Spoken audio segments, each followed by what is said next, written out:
What's up? It's Friday. It's Q&A. It's Full Auto Friday Q&A. Number 125. And away we go. Okay, got the red smoke. Gun run, north to south, west of the smoke, west of the smoke. Okay, copy. West of the smoke. I'm looking at danger close now. Come on with it, baby. Give it to me. I need it. You're cleared hot. Copy, cleared hot. All right, everybody, what's up? It's Friday, which, if you're just finding the podcast, which would be an odd time to find it, I suppose, given that we're a couple hundred episodes in. On Fridays, we do Q&A. I have 4 questions for today. I think they cover the gambit, a large spectrum, and I try to pick things that I don't cover frequently. So here we go. Question number 1 from you, the listeners to the podcast. I went on vacation in Hawaii with my wife for a week, and when we landed back home in the Midwest, I thought, holy shit, so many people are overweight and obese. Well, over half. It was then that I looked online at statistics, and after Colorado, Hawaii is the second least overweight of the United States, or the states in the United States. I live in one of the top state/areas. But fuck me. I went to the grocery store midday on Sunday, and it was like the spaceship in WALL-E. I was super bummed out. And that is italicized and, what's the font when it's darker? Bold. That's what I was looking for. And my entire day was ruined. You could feel the misery in the air. I feel like this is a terrible state to find my fellow Americans in. I mentioned this at my BJJ gym and heard several military folks mention coming home after a stint in Korea or Japan and having the same experience. My favorite story, a training partner told me about coming home from a week at the CrossFit Games. Arriving at an airport with a plane full of savages and the culture shock of them entering the airport that looked like the Golden Corral was having a 50% off BMI Eat Free Day. Great description, by the way. One of my favorites so far. I expressed my obesity malaise. And my non-savage coworker homies, and they basically said, get over it, fat shamer. As someone who lost over 150 pounds over the past decade, they pointed out that no one hates fat fucks more than a former fat fuck. This probably rings true, but my feelings were different this time. In parentheses, usually despising obese like my former self, I am legit bummed out by this and feel helpless to make a difference. Is this a normal feeling? Should I just develop an apathy for these miserable, unhealthy people? Wow, quite the question. And certainly one I don't think that I have touched on, which is why I selected it. Where to begin?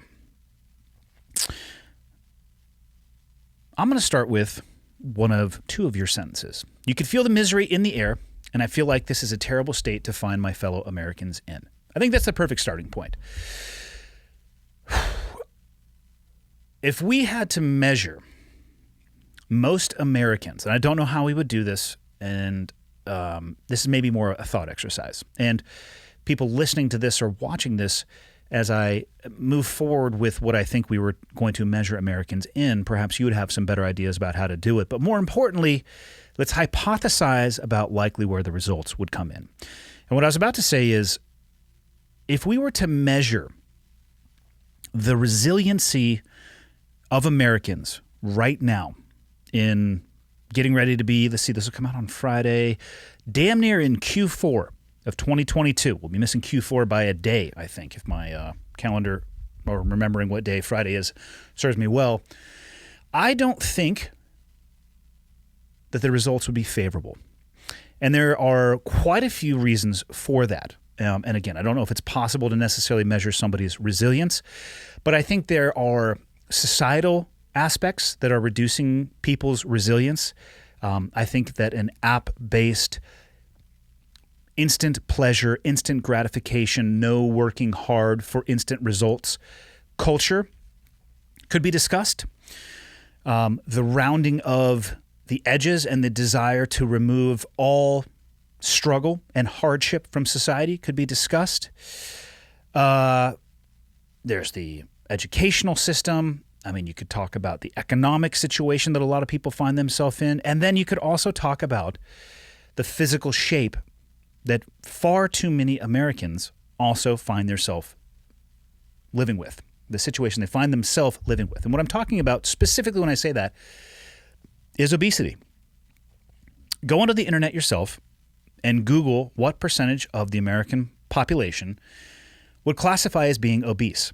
And if you really want to dig a little bit deeper, go look at what would or what is classified as obese in 2020.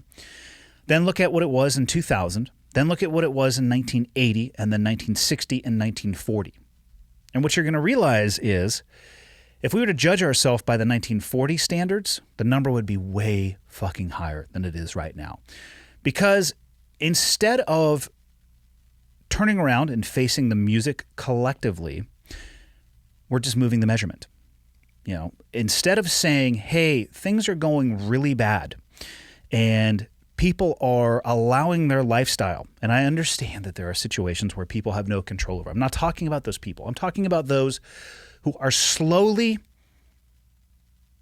and maybe they don't even recognize it, but intentionally leading themselves down a path of poor health and poor longevity and poor resilience. Instead of saying that, what we do is we just move the numbers around a little bit. So let's just bump what obesity, what it used to be, and let's bump it up a little bit. That way, less people will seem like they're obese. And then we'll continue to do that instead of actually doing the hard thing and saying, hey, man, what the fuck is going on here? And what can we actually do to fix it? Now, the solution, I think, comes from the individual. The individual can either take action or not. But I truly think that resilience and the resilience of our society, the resilience of our culture, the resilience of our country, if we were having to measure that against our population, and the population is physically unwell, the results would probably land in a place where we don't want it to be. Like I said when I started out, of course there are people who have legitimate issues, and it is impossible, if not extremely difficult, to control their weight. I'm going to put those as an outlier and take them off the table, and I bet you right now it is a fraction of a percent. I think a lot of people would like to pretend that that fraction of a percent is a lot higher than it is, but I hate to tell you, or I should say, I can't say I hate to tell you because I'm not sure, but I suspect that the science and the math is not actually in your favor. What's likely causing, from my own experience with my own two eyes and in my own life, what is causing people issue with this is a term that we're probably all familiar with, laziness. Because there's a variety of ways that you could talk about it. You could talk about it via the lens of difficulty, situation, all of those things. And there's a level of that is legitimate. But at the end of the day,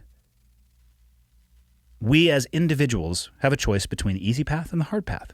A lot of people want to take the easy path. And when you take the easy path, when it comes to food and exercise and recovery, what ends up happening is you turn yourself into a fat fuck. And I actually don't know anybody who meets that technical description that I just gave that is super happy about it. Now, should you develop apathy for these miserable, unhealthy people? I would say that you meant empathy, and I would say yes. Having empathy for other people and what they are going through in their life, I think is an incredibly important thing.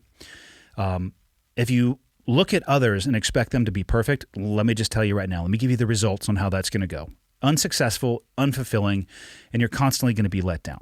Hopefully, nobody's judging you with that lens either. I am as far from perfect as a human being can be, and I suspect that everybody has their struggles. So you would likely want to have somebody view you with empathy when you are going through, let's say, if the sine wave of life, you hit a peak and then you're going to hit a valley after that. You would want some empathy. So yes, let's have empathy for people who are in this situation. Should it be acceptable? Well, that's not a choice that you and I can make, because I am then overlaying a value judgment in what I believe over the top of somebody else. And, one of the things that's beautiful about the world that we live in and the country that we live in is you can live your life however you want to. Is it consequence free if you choose to treat the body that you are walking around with for the rest of your life like shit and end up deeply involved in the medical system? No, I'm not going to say that that's cost free to everybody else. It's obviously sucks for the individual, and there is a societal cost to that as well. And that's where that argument of it's like, hey, my life and I can live it how I want to, it falls a little bit short, because if you take it to the extreme, other people are ended up picking up the slack for you. At the end of the day, empathy, yes. Should we normalize and celebrate people who are living an unhealthy lifestyle? In my personal opinion, which means absolutely fucking nothing, but since this person asked, I will give it. No, we should not. We should not normalize things that are unhealthy, and we should not celebrate things that are unhealthy, in my opinion. And again, that is just my opinion. I think as human beings, there is so much value to be found from hard work, from discipline, from doing the things that you know you need to do, even when you don't want to do them. And you, the person who wrote this email, somebody who's lost over 150 pounds over the past decade, you know the value that it has. And answer this question for yourself. Were you happy when you felt that way? When you were 150 pounds heavier? I don't think so. And for somebody who, this is a tough one, but it is so powerful. The individual that wrote this, it lost 150 pounds. Next time you're in the gym, people just throw two 45-pound plates on a 45-pound bar, pick it up. Obviously, that's 135, not 150. But just imagine carrying around that extra weight and how empowering it must feel to be able to lose it. You didn't gain it overnight. You're not going to lose it overnight. But holy shit, what a powerful reminder. If you could walk up to that bar, pick it up, and recognize, fuck, look how much different my life is now that I've been able to actually put down this weight, literally and metaphorically, in that situation. It's a powerful thing, and it's in your control. I want, more than anything, for our country to be very resilient. I want us to be able to tolerate the ups and downs and the lefts and rights of democracy. And I think the less resilient you are, the more susceptible you are to being malleable and pushed around and lied to, and more importantly, controlled by fear. If you take ownership of yourself and you put yourself into a very physically capable position, and with that, most often, probably not always, though, I find that people get a very robust mental conditioning from that as well. And bullshit starts to fall off of you like it's being thrown onto Teflon. And you can rely on yourself as opposed to ever having to rely on somebody else. And it's a very powerful position to be in. And that is the position that I wish everybody got into. I don't think as a society or a culture that we are ever going to be there if all we focus on is the empathy and celebrating people who are making unhealthy choices. Could it be considered rude or mean to point those things out? I suppose it could be. But I would say the juice is worth the squeeze on that one. I'm not trying to make anybody feel bad. I'm not trying to judge anybody. I'm trying to be objectively honest about where you are and where you could be and the difference that could come from that. If you want to live your life in that fashion, I'm a fan of people living their life however they want to, but you should also be able to deal with the consequences individually and not have them aggregate to other people. One of those two words is probably correct. Question 2. This is long-winded, so please bear with me. My soon-to-be wife is a teacher, and while I'm biased in saying this, she is a beast within her profession. We are both younger. I'm 27, she's 26, and are both in the early stages of our careers. I'm contacting you for an outside opinion. A bit of background. My wife is a second-grade teacher and is currently within her 5th year of teaching. She started in 5th grade in a very poor district with multiple issues. Throughout her time teaching, I have heard countless stories of students being violent or shithead parents that don't give a rat's ass about their kids. The worst one was when a 5th grader, in parentheses 11-year-old, had a full-blown meltdown. The child destroyed the classrooms, throwing items at other students, and proceeded to tell his teacher, which was my wife, that he wanted to buy a gun and kill everyone, starting with her. Wow. As you can imagine, my wife had a hard time with that, especially with all the shootings and mental health issues we are seeing, and not only adults, but children. She has since moved to a different school district, although similar problems are occurring. Recently, she has brought up how a student in her class is physically hitting her randomly throughout the week. She says she has brought it to the attention of the behavior specialists, in parentheses, who are responsible for handling these situations, and has been told that this particular student is not a priority. I do not know how the prioritization aspect works, but my wife has expressed multiple times a month she drives home in tears due to the way she is treated by her students. She has not been hit hard enough to leave marks, but I am becoming increasingly concerned that it could escalate and that her mental health is at risk. I get that the child is in second grade, 7 to 8 years old, but at the end of the day, it does not take much to hurt a human. So I'm concerned that something more serious could happen in the future. I've talked with other teachers in the area. From those conversations, this is happening to multiple people at all grade levels. Outside of my concerns with my wife's physical and mental health, teachers or schools in general do not get the support that they need. Over the past 5 years of teaching, she has spent around $10,000 in school supplies, lunches, snacks, books, and other items. On top of that, and without going down the rabbit hole that is our school system, the community is consistently voting for default budgets, teachers are quitting, and there is always another shithead down the line creating at-risk kids, which is just further fueling the fire. I am hesitant to ask her to stop teaching, as she loves what she does. She's a damn good teacher, and I fully believe that we need these type of people in our school systems. My question is, as a spouse, at what point should I step in and say enough is enough? Wow, what a situation and what a question. At what point should you step in and say enough is enough? I'm not sure that you should. I think that you should be there as a sounding board for your wife. I think you should be there to support her as much as possible. But I think if she gets to that point, it needs to be her decision and her decision alone. Otherwise, she may spend the rest of her life second guessing. So what I would recommend, as much as you want to step in, or in the future if things continue to get worse, even though, to be honest with you, other than the physical violence escalating to another degree, I don't necessarily know how it could get worse. It sounds fucking horrendous. I would resist stepping in. Do everything you can to support her. I'm not saying that you can't voice your concerns. You absolutely can do that. You could provide her a different perspective and maybe allow her to hear you speak about this, about how you were feeling and what is concerning you, because you're not directly involved with it, so you can have a little bit of a different optic. But she's the one who needs to decide when enough is enough. And I'll be honest with you. I'm not a teacher at all, but any teacher that is dealing with this, loving your job is one thing, but holy cow. It sounds to me like if it would be very reasonable for any teacher to say, having dealt with all this, that enough is in fact enough. And that speaks to how awesome your wife is. And I'm so glad that people like this exist in our school system. Because the kids that you are describing, they need her more than they will ever recognize. But in the same breath that I say that, it's an unbearable burden for her to have to be that foundation and pillar and to tolerate this and to have this driven at her day after day after day until she finally fucking cracks and walks on, and who knows, or walks off. And then who knows from there who she's going to get replaced with or who's going to fill that void. I don't remember things like this happening when I was in these grades. For clarity, I don't remember shit about second grade. Barely remember anything about fifth grade. I can have like a hazy memory of high school and maybe a little bit around middle school, but I don't remember things like this happening.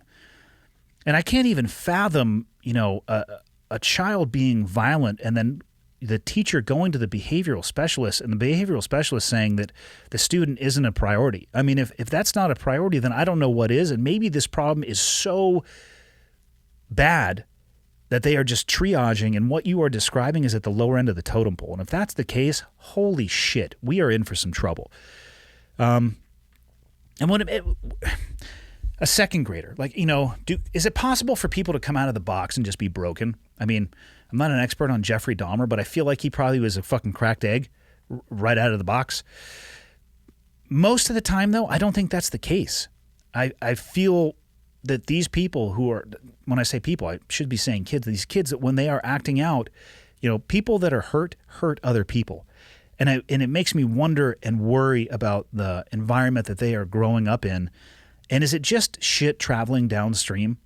Is it just their opportunity outside of the environment that they are growing up on and in, where they're getting shit on, that they have a place where it comes out and it can be expressed on somebody who doesn't deserve it? And by that I mean your wife and also the other kids in the class. I don't know, but that's my suspicion. Yes, there's having 3 kids myself, and they've already gone through this age. Not that they're necessarily clear of it, but young people and old people, for that matter, can be incredibly cruel. But I don't know how many of them are cruel at their core. This, to me, makes me worry so much about, again, it kind of ties into the first question about our society and resiliency and what the fuck are we teaching our kids? No child should act like this. Like an outburst like this, I would love to believe that there are people who can actually, professionals who can deal with this. And if those professionals are so overwhelmed with other kids that are acting like this, we have a fucking long-term problem and we better figure it out. I don't know what advice to give you other than to let your wife make that choice. What I would say is, and maybe when you're having a conversation with your wife, is, view it from the lens of, you can only pour so much out of your cup before your cup is empty. And then you're going to have nothing left for yourself. And that's when I start worrying about people. If she's spending all of her energy, effort, and time on kids like this, as opposed to the other kids that are in the class that also have an equal right to their education, which is actually the job that she's being paid to do, is to educate and not be a counselor, not be a behavioral health specialist. If she's pouring all of her energy into others, just be cautious and keep an eye out as to when that may run empty, because at that point in time, I feel like there can be some issues that could come from that, because she's just going to absolutely be at bankrupt. And I would ask her, if this was my wife, I would say, how long do you want to do this for? Is this what you thought it was going to be? How long do you think you can do this for? And just try to talk objectively in that manner, and then you can ask questions. Don't demand answers in the moment. Let her sit on it for a little bit. And I think that's the best thing that you can do to try to support. But holy shit, I'd love to know, what I'd love to do is sit down and get some understanding from the parents of these kids and have a better idea of who they are and where they are coming from. I have some suspicions, but we'll leave it at that. And all I can say is that I'm glad people like your wife exist. They may very well be saving the lives of those kids, but they shouldn't do that at the expense of their own life. We have to be able to find a different way to get through that. Question 3. Andy, I've been a listener since I was 16, and I have found myself in a less than desirable position. I'm 18 and have an amazing girlfriend that supports me, cares for me, and has the same life goals as me, and I would one day like to marry her. My girlfriend's mom is what some would call a control freak and is consistently trying to control my girlfriend's life and manipulate her to do things that she thinks would be the best for her, even though it has caused my girlfriend severe mental trauma to a point where some days she says she didn't want to exist anymore. She's doing much better now, but avoids talking to her mom. Her mom has also had some terrible experiences in her life, specifically with men. My girlfriend is currently in college, and today her mom sent her an email basically saying that she and her dad think that she should break up with me because I could potentially be abusive, prone to violence, and overall a bad influence, since, in her words, I am not a faithful Christian, even though I have never shown signs of any of these and have been nothing but kind to her, and have even gone on a mission trip with their church and go to church almost every Sunday and have a long list of teachers, mentors, youth pastors, and more that would say nothing but the good things about me. My question is, what should I do? I think her dad is reasonable, but I'm not sure. Sorry for the long email and probably bad grammar. Thank you for your time. Well, wow, you're deep in it and you're 18 years old. First piece of advice I'm going to give you. Don't get rushed, or don't be in a rush to get married. All right, you are in a relationship with a woman that you care deeply about, and the one piece of advice that I would give myself looking back on my first marriage is that I wish I would have waited until I was a little bit older. And I say that not saying anything about my ex-wife. I'm talking specifically about myself and my ability to be a person, to understand myself. Let's start there. To understand myself, who I was, what I wanted, where I was going to go. It just would have served both of us better, I believe, if we would have waited. So I have no doubt that your feelings towards your girlfriend are very strong. My advice to you to begin with is don't rush into anything. Now, I think her dad is very reasonable, but I'm not sure. Let's assume that he is not. It's good, that her parents are worried that, in general, and it's good that they don't want her to be with somebody who is potentially abusive, prone to violence, and overall bad influence. Why they think that about you, I have absolutely no idea. It sounds like you have a long list of character references that would say the opposite. But who's to say that somebody else also wouldn't be abusive, prone to violence, and overall bad influence? That's like saying because I had, I stopped at a stop sign and I got rear-ended, that every time I stop at a stop sign, I'm going to get rear-ended. So I'm just not going to stop at them, right? That's a very flawed view to have. Just like if you have a relationship with somebody and let's say that individual cheats on you. Does that mean that everybody's going to cheat on you? No. It means that that person was a piece of shit and they shouldn't have done that. And it's probably going to make you more sensitive to that in the future, but it doesn't mean that it's going to happen. So I can appreciate where the mother is coming from. She doesn't want her child to be abused. She doesn't want her to be with somebody who's prone to violence or somebody who overall is a bad influence. But good luck finding a human being, so let's say it's not you. Who's to say that the next person, like I said, isn't going to be that way? In her words, you're not a faithful Christian. Well, you know what? There's some faithful Christians out there that are doing some really horrendous shit. And I dislike, personally, when people try to put a value judgment on religious beliefs, as if those religious beliefs are a hard left and right to their behavior outside of church. It has been my experience that there are some devoutly religious people who live up to every ounce of what people would think from somebody like that. And there are those that portray themselves to be devoutly religious and are doing anything but in their real life. So the whole faithful Christian thing, I am not religious. So what I say largely shouldn't matter when it comes to religion. But I worry when people are going to judge the character of somebody off of their religious beliefs, absent all the other data that they can uptake, process, and deliver to their brain. Google's an interesting tool to find out church leaders and some of the most faithful Christians, or any religious leaders for that matter, who should be the most faithful, straying from the belief of those organizations. So we'll just leave it at that. What I would recommend for you is to be the absolute best version of yourself. And that is the advice that I would give you, whether you were 18, 28, 38, or 48, and whether or not this woman's mom was saying anything at all. The best thing that you can do is be the best version of yourself. And I don't want you to change your behavior to try to prove this person wrong. I want you to be the best version of yourself because that's how you're going to get the farthest in your life. By telling the truth, by having integrity, honesty, work ethic, empathy for other people, caring for this woman's daughter. That's the best thing that you can do. And you may never be able to shut her mother up. And at some point in time, your girlfriend is going to need to choose between what's being put into her ear from her mom and potentially her dad, because we don't know, and what she is objectively seeing in her own life and the interactions and relationship that she is having with you. Later on down the road, if it becomes incredibly problematic and she's having a difficulty making that decision, man, that's a different conversation. But she is the one who is going to have to decide. And she's going to have to decide at some point in time to live her life as opposed to living life through the lens of her mom or dad, for that matter. And it's tough as a parent.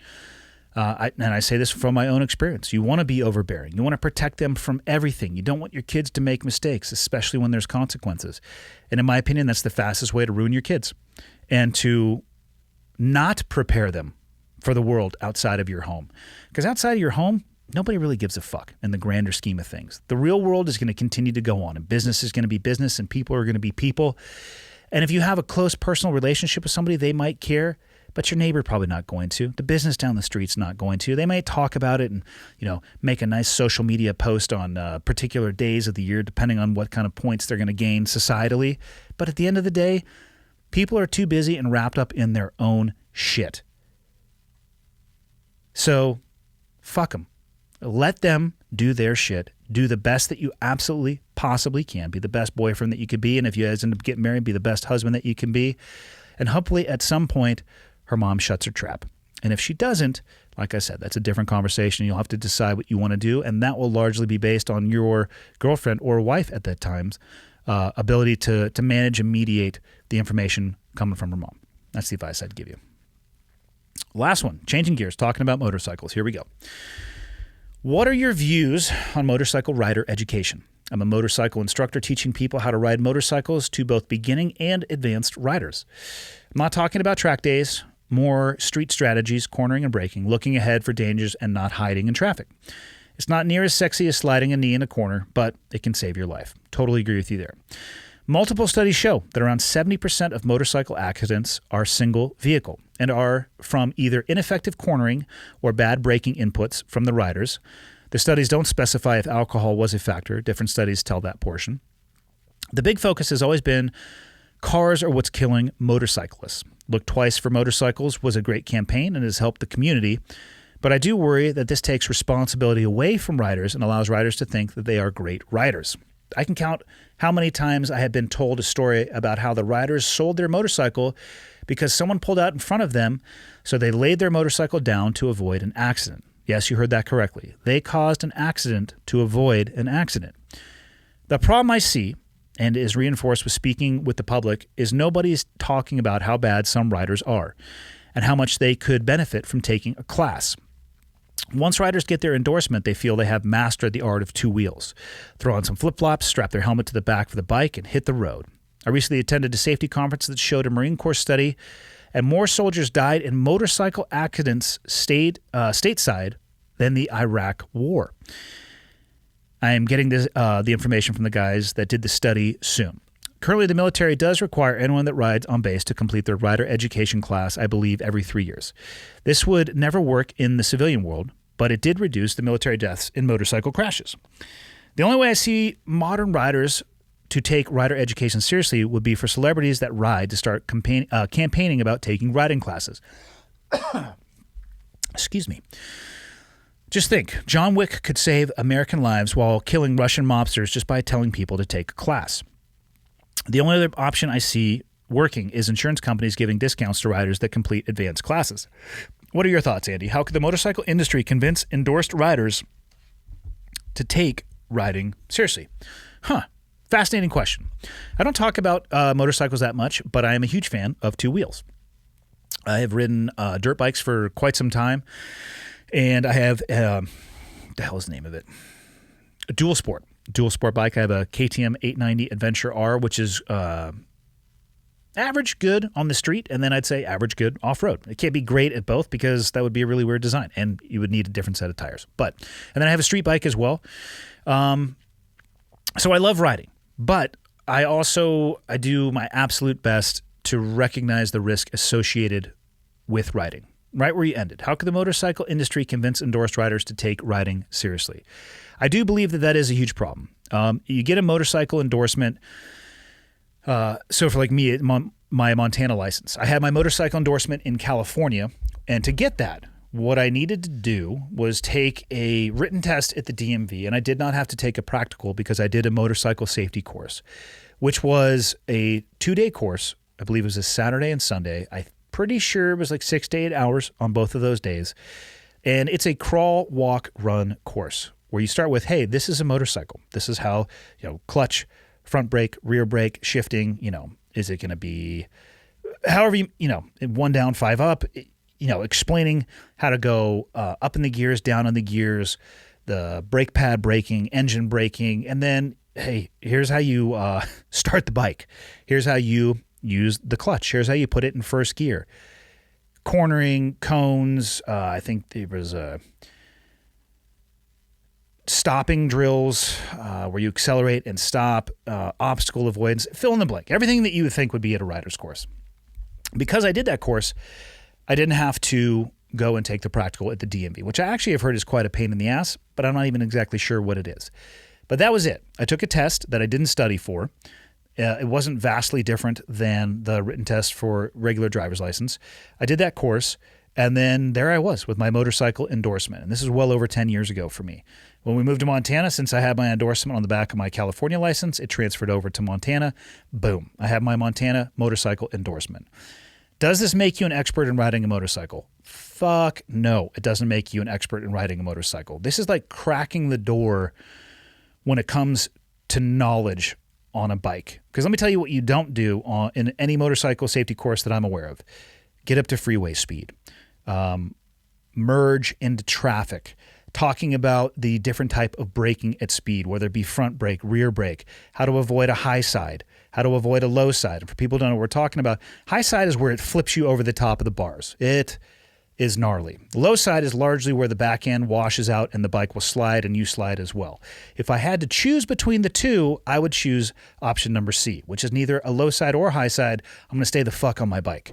And having said that, I laid down my KTM the last time we were riding. I was being a total jackass. I watched a squirrel run across a dirt road. My least favorite riding surface, hard-packed dirt with a little bit of gravel and dust on top.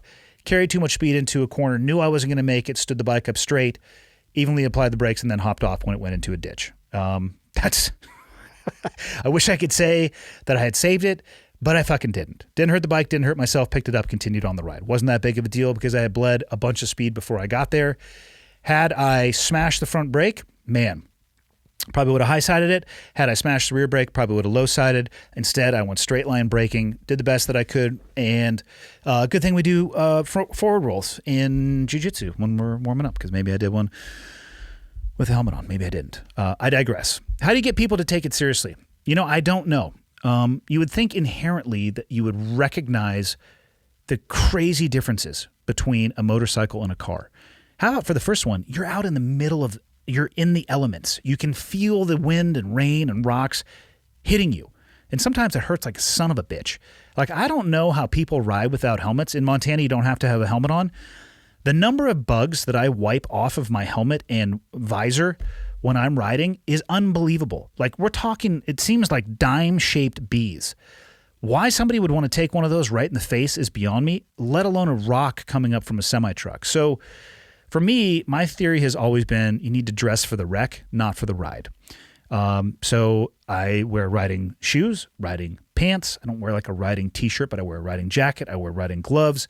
I wear a helmet. If I'm going to have a backpack on, it's specifically designed for riding. It clips a little bit more towards your sternum. It takes a lot of the pressure off of your shoulders. It makes me much more comfortable on a bike. It's not going to change my riding position. And I do all that because I recognize how fucking dangerous it can be. You're right out there in the elements. At least in a car, you have crumple zones, you have airbags. You don't have any of that on a bike.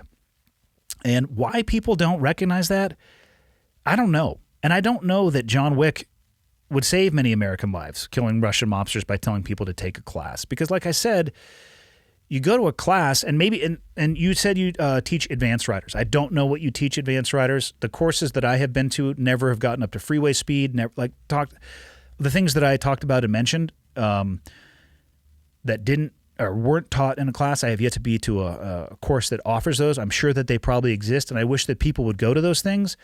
But most people are doing exactly what you said. They're getting their endorsement, then they get their license, or they get their learner's permit. Obviously, you have to have a driver's license to have a motorcycle license, in my knowledge. Then they get that endorsement, and then they never really seek additional training. It doesn't surprise me that 70% of motorcycle accidents are single vehicle. They're really easy to go faster on than you would think, and it's really easy for you to think that you're a better rider than you are, especially if you've never been put into a corner where you went in and you carried too much speed into a corner and you've almost gone off the edge, or you've almost had to ride right at the limit of what you're capable of. In my experience, when I find that limit when I am riding and I avoid it at all costs, it backs me off for a really long period of time.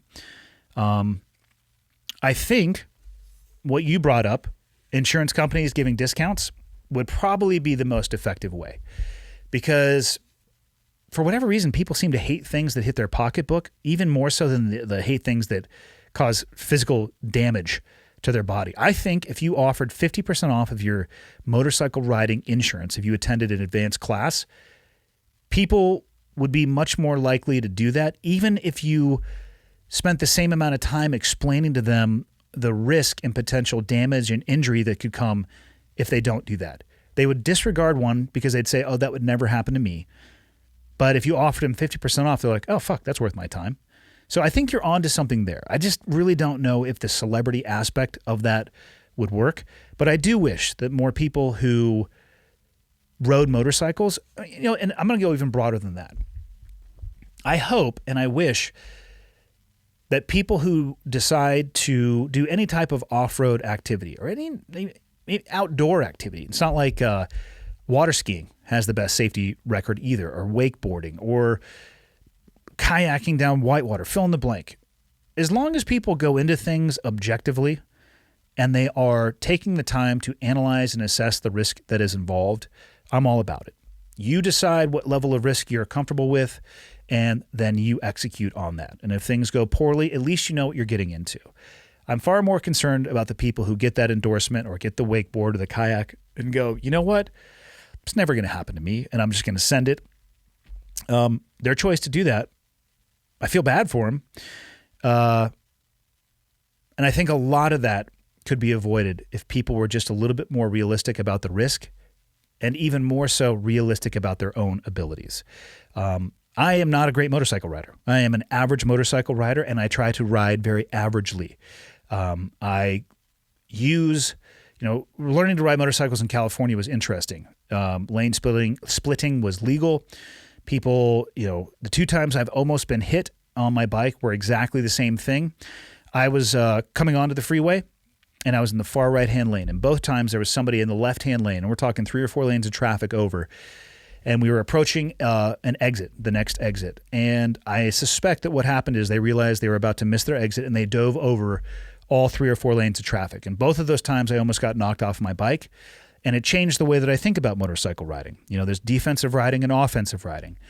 I protect myself by riding very offensively. I am the one who makes the move first, and I will oftentimes use speed to create space, and then I maintain that space because I want to buffer. And then I stay inside of my riding ability, which is easier said than done. And I'm not even sure that I answered your question, but that's kind of my theory on motorcycle riding. Maybe in the course, maybe one thing in the course that might get people to pay a little bit more attention is a little slideshow. I'm not saying go full faces of death, but perhaps be a little bit more graphic about what happens in the instance after people get over their skis or over their bars, to use a motorcycle term.